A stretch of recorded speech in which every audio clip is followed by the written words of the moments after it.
Hello everyone. कल हमने जो है पैगंबर मोहम्मद साहब और इस्लाम धर्म के बारे में पढ़ा। पैगंबर साहब की मृत्यु हो जाती है, उसके बाद में जो है खिलाफत का निर्माण होता है। 4 खलीफा आते हैं, ठीक है। चारों खलीफा जो हैं अपने अपने वंश की स्थापना करते हैं। 4 खलीफा हैं, कौन है? अबू बकर, उस्मान और अली। उसके बाद में लास्ट उमैद वंश आता है, 661 से 750 तक चलता है। फिर बाद में उमैद वंश जो है वो एक अब्बासी क्रांति होती है, उसके माध्यम से जो है उमैद वंश भी ख़त्म हो जाता है और इस तरह से समय आगे बढ़ता है। उसके बाद धर्म युद्ध शुरू हो जाते हैं जो कि 1095 से 1291 तक रहे। फिर समाज में भी अनेक व्यवस्थाएं जो हैं वो चेंज होती हैं, ठीक है। और उसके बाद में फिर है चंगेज खां का वंश जो है वो शुरू हो जाता है और उसके इम्पोर्टेंट क्वेश्चन जो हैं हम देखते हैं अभी। तो चलिए शुरू करते हैं। कियात कबीला किस कुल से संबंधित था? तो बोर जिगिद से। चंगेज खां को किसकी उपाधि के साथ मंगोलों के महान नायक घोषित किया गया था? समुद्री खान या सार्वभौमिक शासक।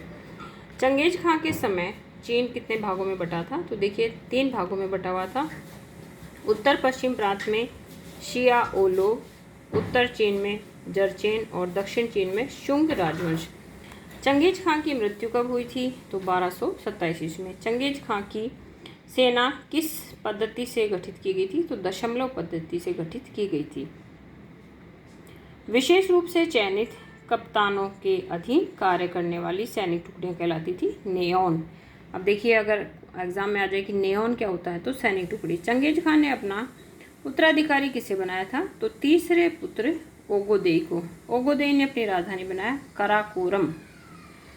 तामा का अर्थ होता है सैन्य टुकड़ियां और करिल ताई का अर्थ होता है बौद्ध सरदारों की परिषद।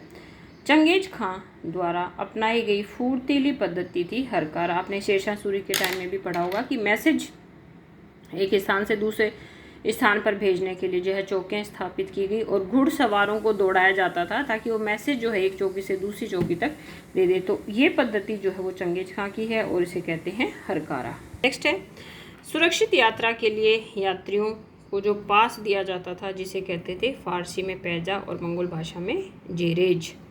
सुरक्षित यात्रा के लिए व्यापारी कुछ कर जो है वो अदा करते थे। उस कर का नाम क्या था? बाज। भाई हम जा रहे हैं रास्ते में प्रोटेक्शन, तो उसके लिए बाज कर देते थे वो। बाज का तात्पर्य था मंगोल शासक की सत्ता को स्वीकार करना।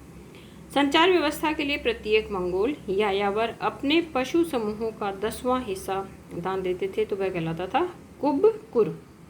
अब इस तरह की जो चीज़ें हैं, शब्द हैं, इनको विशेष आप ध्यान रखें क्योंकि एग्ज़ाम में ये चीज़ें फिर हमारा दिमाग घुमा देती है, उस समय समझ में नहीं आता कि ये क्या है। फिर है कनात। कनात क्या होता है? देखो भूमिगत नहरें।